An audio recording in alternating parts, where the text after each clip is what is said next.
Today we study theorem 8.2. Theorem 8.1 क्या था आपके पास?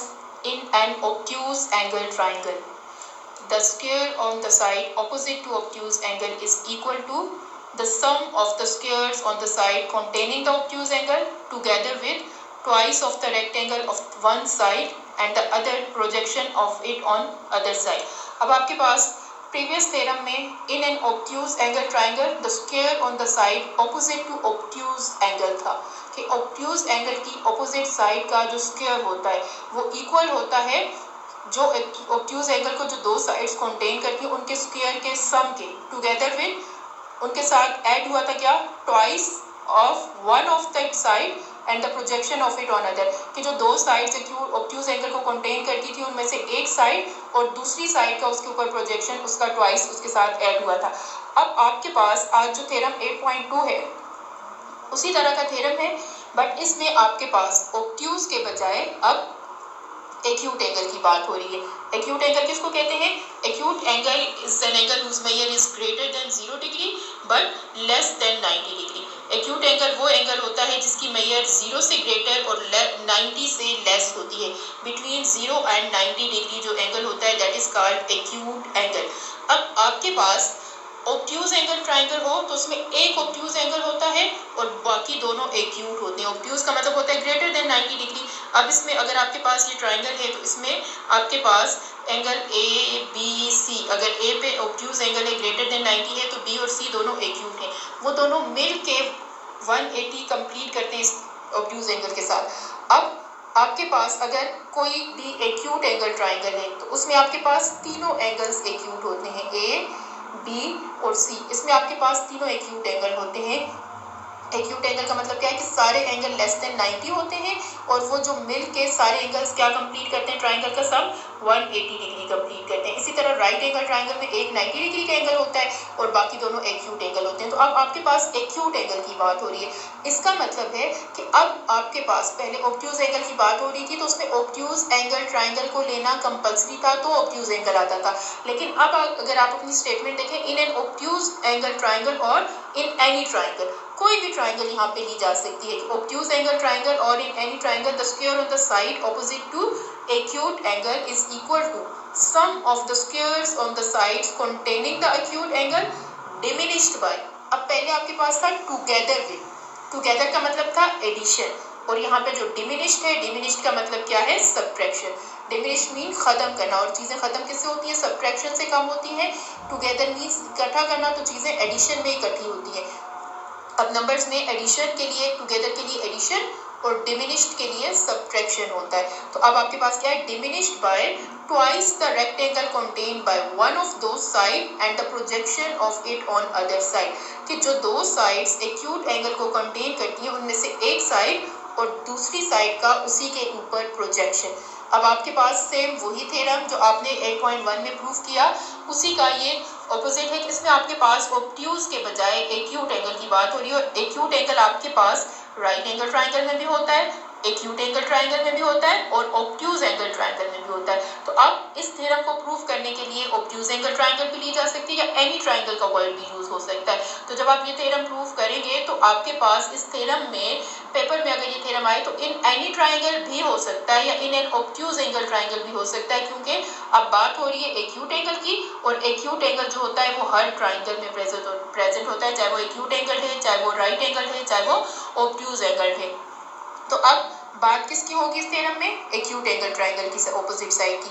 पहले ऑब्ट्यूज एंगल की ऑपोजिट साइड मींस वो एंगल जो 90 से बड़ा था ट्राइंगल के अंदर उसकी ऑपोजिट साइड पे जो ऑपोजिट जो साइड थी उसके उस साइड का स्क्वायर इक्वल था उन दोनों साइड के स्क्वायर के सम के जो उस एक ऑब्ट्यूज एंगल को कंटेन करती थी और उनके साथ टुगेदर हुआ था, इकट्ठा हुआ था क्या चीज?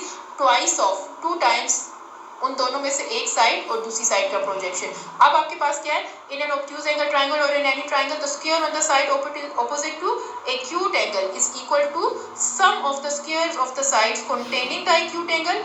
उन दोनों साइड के स्क्वायर का सम जो एक्यूट एंगल को कंटेन करती है डिमिनिश्ड बाय, साथ में क्या होगा? माइनस होगा क्या?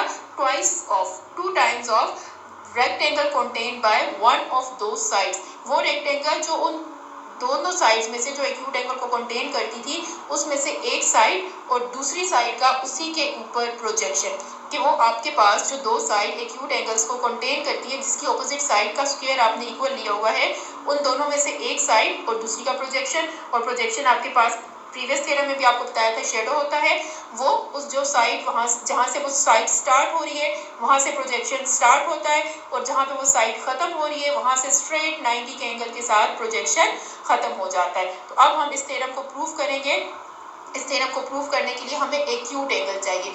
एक्यूट एंगल के लिए हम कोई भी ट्राइंगल कंसीडर कर सकते हैं। तो यहाँ पे आपके पास ट्राइंगल बनी हुई है, ये आपके पास आप यहाँ पे आपके पास ये जो एंगल है ये क्या है, ऑब्ट्यूज एंगल है, और ये वाला एंगल भी एक्यूट है, ये वाला एंगल भी एक्यूट है। अब हमें एक्यूट एंगल की ऑपोजिट साइड चाहिए।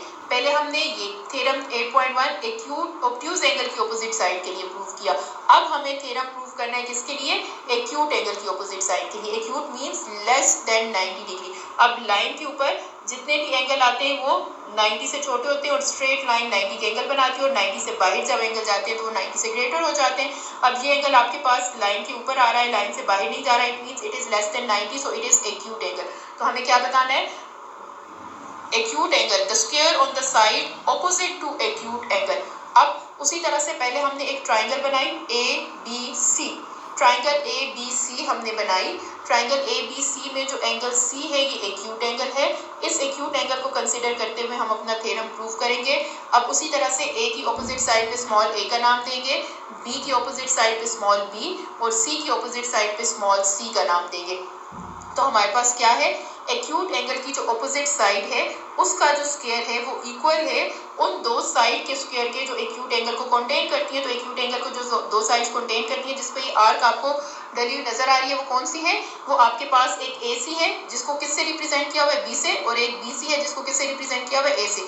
तो C square is equal to A square plus B square. उसके बाद क्या है, the sum of the squares of the sides containing the acute angle के बाद क्या था, डिमिनिश्ड बाय, तो उसके में सब्ट्रैक्शन होगी किसकी, twice of the rectangle contained by one of its side and projection of it on other. अब बेस वाली साइड हम कंसिडर करेंगे और ये जो दूसरी साइड है इसका हम प्रोजेक्शन ड्रॉ करेंगे। अब ये साइड स्टार्ट कहाँ से हो रही है, सी से, और एंड कहाँ पे हो रही है, ए पे। इसका मतलब है इसका प्रोजेक्शन स्टार्ट कहाँ से होगा, सी से स्टार्ट होगा प्रोजेक्शन, सी से इसका प्रोजेक्शन स्टार्ट होगा, और जहाँ पे ये साइड खत्म हुई है वहाँ से हमने स्ट्रेट 90 का एंगल बनाया, तो वहाँ पे जाके ये प्रोजेक्शन खत्म होगा। तो अब आपके पास ए सी का प्रोजेक्शन क्या है, ए सी का जो प्रोजेक्शन है वो कहाँ से शुरू हो रहा है, प्रोजेक्शन ऑफ ए सी सी से शुरू हो रहा है, और दूसरी साइड जहाँ पे ए थी उससे स्ट्रेट लाइन ड्रॉ की डी पे खत्म हो रहा है, सी डी। तो सी से लेकर डी तक ये पूरी जो लाइन सेगमेंट है ये इसका प्रोजेक्शन है जिसको पी से रिप्रेजेंट किया है, और उसी तरह से जो परपेंडिकुलर है जो स्ट्रेट 90 का एंगल बना रहे हैं ए डी, उसको एक्स हाइट से रिप्रेजेंट कर दिया है। तो ये आपकी कंप्लीट फिगर है अकॉर्डिंग टू स्टेटमेंट कि हमने एक ट्राइंगल बनाई, ट्राइंगल में हमने एक्यूट एंगल, ट्राइंगल को हमने ए बी सी का नाम दिया, उसके ऑपोजिट वर्टिसेस पे जैसे हम नाम देते हैं कैपिटल ए के सामने स्मॉल ए, कैपिटल बी के सामने स्मॉल सी और सी के सामने स्मॉल सी, उनकी मेजरमेंट्स को नाम दे दिए। फिर उसके बाद हमने एक्यूट एंगल देखा, एक्यूट एंगल एक कंसिडर किया हमने। अब ये ट्राइंगल ऑब्ट्यूज एंगल है, इसमें ऑब्ट्यूज एंगल भी है, इसमें एक्यूट भी है, लेकिन बात किसकी हो रही है थ्योरम में, एक्यूट एंगल की। एक्यूट एंगल की ऑपोजिट जो साइड है उसका स्क्वायर इक्वल है उन दोनों साइड्स के जो एक्यूट एंगल को कंटेन करती है, उन दोनों साइड के स्क्वायर के सम के, और उसके साथ डिमिनिश्ड होगा, माइनस होगा क्या चीज़, ये जो दो साइड्स एक्यूट एंगल को कंटेन करती हैं इन दोनों में से एक साइड और दूसरी का उसके ऊपर प्रोजेक्शन। तो जो एक साइड हमने कंसिडर की है वो बी सी है, जो दो साइड एक्यूट एंगल को कंटेन करती है वो एक बी सी है और दूसरी ए सी है।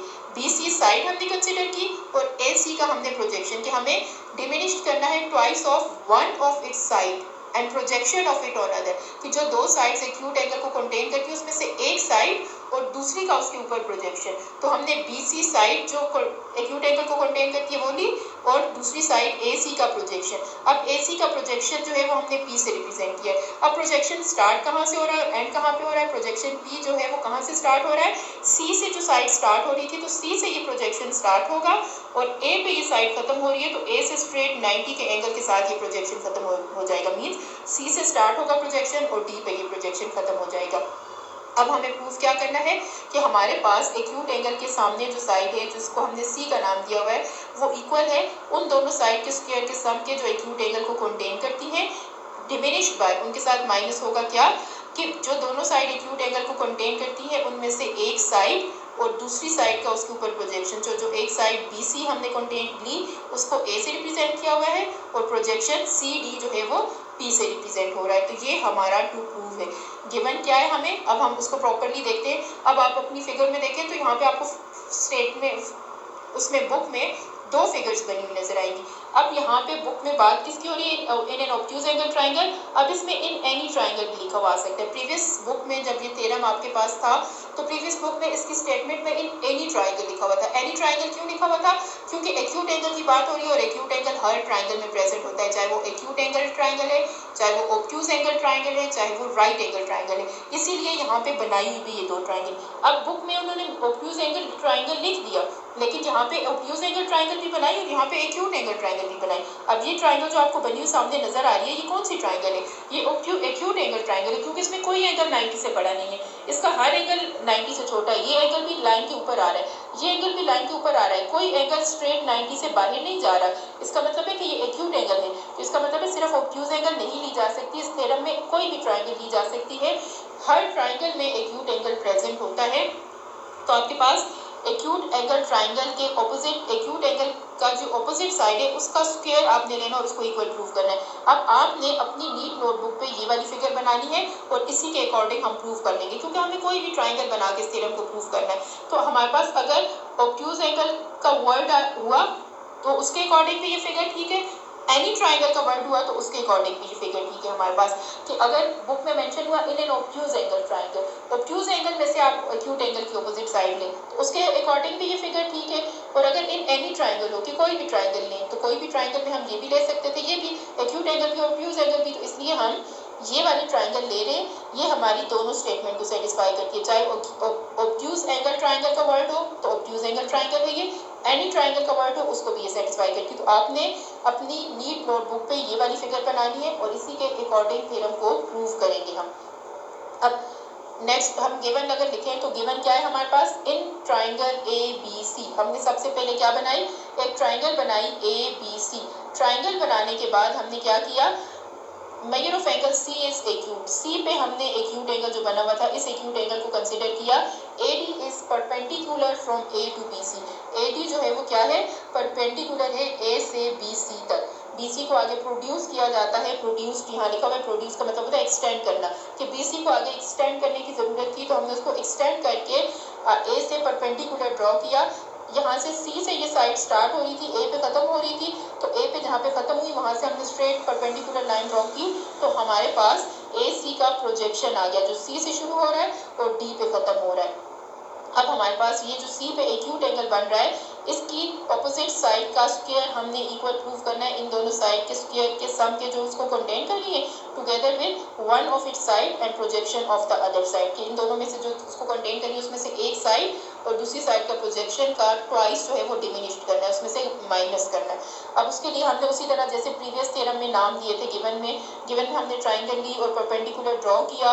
परपेंडिकुलर ड्रॉ करने के बाद हमने सारी साइड्स को मेजरमेंट का नाम दे दिया कि A की ऑपोजिट साइड जो BC है, A की ऑपोजिट साइड को A का, B की ऑपोजिट साइड को B का और C की ऑपोजिट साइड को C का, और जो प्रोजेक्शन आया उसको स्मॉल p का, और जो आपके पास मेजर ऑफ AD जो आपने परपेंडिकुलर ड्रॉ किया उसको h का नाम दे दिया।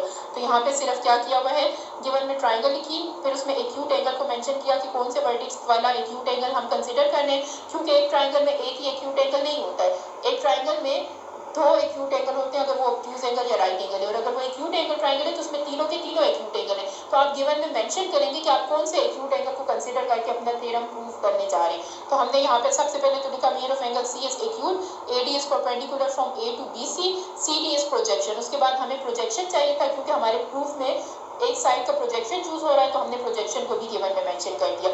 अब प्रूफ हमें क्या करना था कि जो एक्यूट एंगल की ऑपोजिट साइड है उसका स्क्वायर इक्वल है उन दोनों साइड के स्क्वायर के सम के जो एक्यूट एंगल को कंटेन करती है, डिमिनिश्ड बाय मींस उसमें से माइनस करना है किसको, twice of one of its side, कि जो दो साइड में से एक साइड इसको कंटेन करती है उसमें से एक साइड और दूसरी साइड का उसके ऊपर प्रोजेक्शन, कि हमने जो दो साइड्स एक्यूट एंगल को कंटेन करती हैं उसमें उसको लेना है ट्वाइस के साथ, एक साइड को लेना है और दूसरी साइड को उसी के ऊपर प्रोजेक्शन ले लेना है। अब इस थ्योरम को प्रूव करने के लिए उसी तरह अगेन आपके पास जब आपने परपेंडिकुलर ड्रॉ किया तो आपके पास क्या बन गई, राइट एंगल ट्राइंगल बन गई। राइट एंगल ट्राइंगल पे क्या चीज़ अप्लाई होती है? Pythagoras theorem. Triangle ADB is a right angle triangle. लेकिन अब आपने करना क्या है, पहले हमने जो किया तो हमने पहले बड़ी वाली ट्राइंगल पे पाइथागोरस थ्योरम लगाया था और उसके बाद हमने छोटी वाली ट्राइंगल पे पाइथागोरस थ्योरम लगाया था, क्योंकि हमें उसमें टुगेदर विथ चाहिए था, हमें +2 × A×B चाहिए था।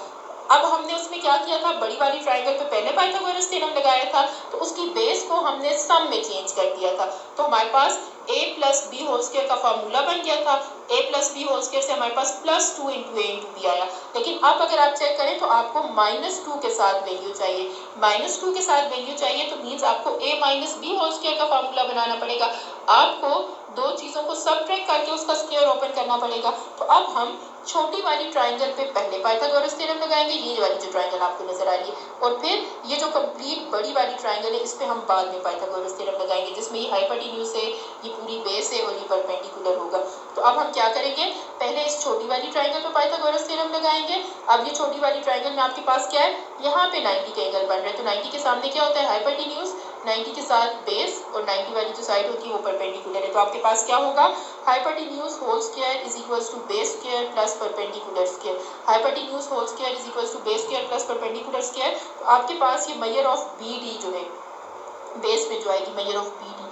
अब BD को आप सब्ट्रैक्शन में कैसे चेंज करेंगे, BD कैसे आएगी, आपके पास ये जो पूरी लाइन CD है, CD में से आप BC निकाल दें। अब CD, अब आपके पास ये पूरी लाइन कैसे बनती है, ये जो पूरी लाइन आपको CD बनी हुई नजर आ रही है, लास्ट थ्योरम में भी हमने यूज की थी। CD कैसे बनती है, CD आपके पास बनती है BD + BC, ऐसे ही बनती है ना, ये और ये ऐड होते हैं तो ये पूरी लाइन बनती है। अब आपको क्या चाहिए, BD चाहिए, क्योंकि आपने बेस BD को चेंज करना है सब्ट्रैक्शन की फॉर्म में। तो वो कैसे होगा, ये यहाँ ऐड हो रहा है तो दूसरी साइड पे जाके क्या होगा, सब्ट्रैक्ट, तो BD किसके इक्वल हो जाएगी, CD - BC। तो आपके पास BD जहाँ पे आएगा, आपके पास बेस के स्क्वायर में आप लिखेंगे hypotenuse square is equals to base square plus perpendicular square. तो ये जो बेस वाली वैल्यू है BD, इसको आप किस में चेंज करेंगी, CD - BC होल स्क्वायर। जब आप इसको CD - BC होल स्क्वायर में चेंज करेंगे तो आपके पास a - b होल स्क्वायर का फॉर्मूला बन जाएगा, जो किसके इक्वल होता है, A² + B² -2 × A×B, जिससे आपके पास डिमिनिश्ड वाला जो आपका रिक्वायर्ड रिजल्ट में आपको यूज करना है वो आ जाएगा। तो अब हम क्या करेंगे, प्रीवियस थ्योरम में हमें टुगेदर विथ चाहिए था, हमें +2 × A×B चाहिए था, तो हमने क्या किया, हमने बड़ी वाली ट्राइंगल पे पहले पाइथागोरस थ्योरम लगाया था, और जो ये हमारी बेस थी बड़ी वाली ट्राइंगल में, ये हाइपोटेन्यूज थी, ये पूरी बेस थी, तो बेस को हमने इन दोनों के सम में चेंज करके a + b² के फार्मूले से +2 × A×B बनाया था। अब हमें डिमिनिश्ड मीन्स -2 × A×B चाहिए, तो अब हम क्या करेंगे, अब हम बड़ी वाली ट्राइंगल के बजाय छोटी वाली ट्राइंगल पे पहले पाइथागोरस थ्योरम लगाएंगे, ये उसकी बेस है, इस बेस BD को हम चेंज करेंगे डिफरेंस की फॉर्म में, ताकि हमारे पास a - b² का फार्मूला बने, और a - b² के फार्मूले से हमारे पास -2 × A×B आएगा। तो हम क्या करेंगे, पहले छोटी वाली ट्राइंगल पे पाइथागोरस थ्योरम लगाएंगे, जो क्या है, ABD, triangle ABD is a right angle triangle. तो अगर ये राइट एंगल ट्राइंगल है तो यहाँ पे क्या आएगा, आपके पास triangle ABD right angle triangle है, तो hypotenuse whole square is equals to base square plus perpendicular square, measure of AB whole square is equals to measure of BD whole square plus measure of AD whole square by Pythagoras theorem. अब again पीछे जो अभी मैंने आपको बताया कि जो BD base है उसकी वो कैसे बनती है, BC जो पूरा बनता है वो BD + CD को ऐड करने से बनता है। उसमें से आप अगर BD की वैल्यू निकालें तो क्या बनती है, measure of BD is equals to BC - CD। तो आपके पास ये जो वैल्यू है इसको आप चेंज कर देंगे, measure of BD whole square की जगह हम क्या लिखेंगे, BD, मेजर ऑफ BD कैसे बन रही है, BC - CD, तो उसकी जगह हमने क्या डाल दिया, BC - CD होल स्क्वायर। अब हमारे पास फार्मूला बन गया, कौन सा formula, a - b whole square, जिसको हम ओपन करेंगे तो क्या होगा, A² + B² -2 × A×B। अब बाकी सारी चीज़ें हमने ये वाली जो थी इसी तरह से लिखी हुई हैं, सिर्फ हमने क्या किया, ये जो बेस BD थी इसको हमने चेंज किया डिफरेंस की फॉर्म में, कि वो जो पूरी लाइन है उसमें से ये वाली चीज़ माइनस होगी तो पीछे हमारे पास BD बचेगा, तो वो हमने उसमें उसको डिफरेंस में चेंज किया, तो हमने डिफरेंस का फार्मूला यूज़ किया, A² + B² -2 AB, तो हमारे पास ये रिजल्ट आ गया। तो अब हमारे पास AB होल स्क्वायर था, हमारे पास AD होल स्क्वायर था, जो बी डी होल स्क्वायर था उसको हमने उसके डिफरेंस में चेंज किया और उसके डिफरेंस पे हमने फार्मूला लगाया, ये ए स्क्वायर है, ये बी स्क्वायर है और ये -2 इंटू ए इंटू बी है। A measure of B C है और B measure of C D है, तो A square plus B square -2 into A into B का फार्मूला लगा। तो अब हमारे पास हमारी जो रिजल्ट में हमें डिमिनिश्ड बाय 2 ट्वाइस जो था वो हमारे पास आ गया। अब हम अपना रिजल्ट बना लेंगे। हमारे रिजल्ट में कहीं पे हमें ए डी नहीं चाहिए, जैसे लास्ट थ्योरम में भी हमें ए डी नहीं चाहिए था, तो ए डी को रिप्लेस करने के लिए हमने क्या किया, हमारी फिगर में एक और राइट एंगल ट्राइंगल भी बनी हुई है, उस राइट एंगल ट्राइंगल पे हम पाइथागोरस थ्योरम लगाएंगे और उसमें से ए डी की वैल्यू को निकाल के हम इसमें पुट करेंगे ताकि ए डी खत्म हो जाए और हमारा रिक्वायर्ड रिजल्ट बन जाए। तो अब हम क्या करेंगे, अगेन जैसे हमने प्रीवियस थ्योरम में किया था, पहले बड़ी वाली ट्राइंगल पे लगाने के बाद फिर छोटी वाली ट्राइंगल पे लगाया था। अभी हमने छोटी वाली ट्राइंगल पे पहले पाइथागोरस थ्योरम लगाया, अब हम इस बड़ी वाली ट्राइंगल पे पाइथागोरस थ्योरम लगाएंगे जो क्या है ए सी डी। ए सी डी की जो पूरी ट्राइंगल है, अब इसमें ये 90 का एंगल बन रहा है, तो 90 के एंगल के सामने ए सी जो है ये क्या है, इसका हाइपोटेन्यूज है। ए सी क्या है, हाइपोटेन्यूज है। फिर उसके बाद बेस क्या है, सी डी उसकी बेस है, सी डी क्या है, बेस है और परपेंडिकुलर क्या है, ए डी जो है वो परपेंडिकुलर है। तो हम जब पाइथागोरस थ्योरम लगाएंगे तो पाइथागोरस थ्योरम क्या होता है, hypotenuse whole square is equals to base square plus perpendicular square. हमारे पास क्या आएगा, A C whole square is equals to C D whole square plus A D whole square. Hypotenuse का स्क्वायर इन दोनों स्क्वायर के सम के इक्वल आ जाएगा, जिसमें से हम ए डी का स्क्वायर निकाल के दूसरी में पुट करेंगे। तो अगेन अब इसमें नेक्स्ट जो काम किया हुआ है वो यही किया हुआ है। नेक्स्ट क्या किया हुआ है, triangle A C D is a right angle triangle. पहले हमने छोटी वाली ट्राइंगल पे पाइथागोरस थ्योरम लगाया, उसकी बेस को हमने डिफरेंस में चेंज किया, डिफरेंस में चेंज करके हमने a minus B whole square से फार्मूला लगा के -2 इंटू ए इंटू बी बना दिया। अब उसमें ये जो ए डी बचा है जो हमें नहीं चाहिए, तो इसको रिप्लेस करने के लिए पूरी जो बड़ी वाली ट्राइंगल ए सी डी थी उस पर हमने पाइथागोरस थ्योरम लगा के hypotenuse whole square is equals to base square plus perpendicular square लगाया। इसमें से मेजर ऑफ ए डी को हम सेपरेट करेंगे, सी डी स्क्वायर यहाँ ऐड हो रहा है तो दूसरी साइड पे जाके क्या होगा, सबट्रैक्ट होगा। अब हम जो हमने इक्वेशन यहाँ पे 2 बनाई हुई है इसमें पुट करेंगे। आपने यहाँ पे ये जो इक्वेशन 2 बनाई थी यहाँ से इसमें आप वैल्यूज को पुट करेंगे। बाकी सारी वैल्यूज हमने एज इट इज लिखी, सिर्फ measure of A D whole square नहीं लिखा। Measure of A D whole square की जगह हमने ये दोनों वैल्यूज लिखी, क्योंकि मेजर ऑफ ए डी हमारे पास किसके इक्वल है, मेजर ऑफ ए डी जो है वो हमारे पास A C whole square minus measure of C D whole square के इक्वल है। तो बाकी सारी चीज़ें आप देखें, ए बी लिखा हुआ है, ए बी होल स्क्वायर लिखा हुआ है, उसके बाद बी सी होल स्क्वायर लिखा हुआ है, उसके बाद सी डी होल स्क्वायर लिखा हुआ है, उसके बाद 2 into measure of A B C D ये भी लिखा हुआ है। सिर्फ ये जो ए डी था ये हमने नहीं लिखा, उसकी जगह हमने क्या लिख दिया, इस मेजर ऑफ ए डी की जगह हमने ये दो वैल्यूज लिखी, measure of A C whole square minus measure of C D whole square. अब आपके पास एक measure of C D whole square plus में ऑलरेडी यहाँ ऊपर था, एक measure of C D whole square इसकी वैल्यू में आ गया, तो दोनों पॉजिटिव और नेगेटिव ऑपोजिट साइन के साथ क्या होते हैं, कैंसिल हो गए। अब जब ये आपके पास कैंसिल हो गए तो आपके पास क्या बच गया, measure of A B whole square is equal to measure of B C whole square plus measure of A C whole square -2 into measure of B C into measure of C D. तो measure of A B किसके equal है, C square, B C किसके equal है, ए square और ए सी किसके equal है, B square. कि A B जो है वो सी की ऑपोजिट साइड है, बी सी जो है वो ए की ऑपोजिट साइड है और ए सी जो है वो बी की ऑपोजिट साइड है। और इसी तरह बी सी के साथ बी सी जो है वो ए की ऑपोजिट साइड है, तो 2 टाइम्स ए और दूसरी साइड का जो प्रोजेक्शन था सी डी उसको हमने किससे रिप्रेजेंट किया हुआ है, पी से। So it gives the required result. ये आपके पास क्या आ गया, रिक्वायर्ड रिजल्ट आ गया कि अगर आप कोई ट्राइंगल लें तो उसमें जो एक्यूट एंगल है, एक्यूट एंगल के ऑपोजिट साइड का जब आप स्क्वायर लेंगे तो वो इक्वल होगा किसके, उन दोनों साइड के स्क्वायर के सम के जो एक्यूट एंगल को कंटेन करती है, और उसमें से डिमिनिश होगा, माइनस होगा। Diminished means minus, subtraction. Minus होगा क्या चीज़, twice of one of its side and projection of it on other, कि जो दो साइड्स आपके एक्यूट एंगल को कंटेन करती हैं उसका ट्वाइस होगा उन दोनों में से एक साइड और दूसरी साइड का प्रोजेक्शन। तो जो बेस पे थी उसको हम साइड कंसिडर करेंगे, साइड के साथ लेंगे, और जो दूसरी साइड है उसका बेस के ऊपर प्रोजेक्शन ड्रॉ करेंगे। और प्रोजेक्शन हमेशा जहाँ से लाइन, जहाँ से साइड स्टार्ट हो रही है वहाँ से स्टार्ट होगा, और दूसरी साइड जहाँ पे वो ख़त्म हो रही है वहाँ से उसके स्ट्रेट 90 के एंगल के साथ प्रोजेक्शन खत्म हो जाएगा। तो इस तरह से आपके पास रिक्वायर्ड रिजल्ट कंप्लीट होगा कि आपके पास जो एक्यूट एंगल के ऑपोजिट साइड है उसका स्क्वायर इक्वल है उन दोनों साइड के स्क्वायर के सम के जो एक्यूट एंगल को कंटेन करती है, diminished bye twice of one of its side and projection of it on other. तो अब आपने थ्योरम 8.1 को पहले रिवाइज कर लेना है, क्योंकि थ्योरम 8.1 आपने जो प्रीवियस लेक्चर में पढ़ा था उसमें ऑब्ट्यूज एंगल ट्राइंगल की बात थी, ऑब्ट्यूज एंगल के ऑपोजिट साइड की बात थी और अब एक्यूट एंगल की। तो 8.1 को अच्छी तरह से रिवाइज करने के बाद आपने 8.2 को केयरफुली रीड करके नीट नोटबुक पे लिखने के बाद 2 टाइम्स प्रैक्टिस करनी है कि अच्छी तरह समझ में आ जाए। और ये दोनों थ्योरम यूज करते हुए हम अपना नेक्स्ट थ्योरम नेक्स्ट लेक्चर में जो करेंगे अपोलोनियस थ्योरम है, तो ये दोनों थ्योरम अच्छी तरह से आपको समझ में आने चाहिए। इन दोनों थ्योरम को यूज करते हुए हम अपना नेक्स्ट थ्योरम प्रूव करेंगे। तो एमसीक्यूज को अभी आपने हाईलाइट कर देना है ताकि आपके पास थ्योरम के साथ अंदर जो रेलिवेंट चीज़ें यूज हुई हैं, रीजंस में यूज हुए हैं, जो पॉस्टुलेट्स यूज हुई हैं, बाय डेफिनेशन जो ट्रू थिंग्स होती हैं उनमें से सारे एमसीक्यूज को हाईलाइट कर देना है। रफ नोटबुक पे 2 टाइम्स कंपल्सरी सबने प्रैक्टिस करनी है कि ये दोनों थ्योरम्स आपको समझ में आएंगे, तो नेक्स्ट थ्योरम इजीली आपको समझ में आ जाएगा। जो इंपॉर्टेंट थ्योरम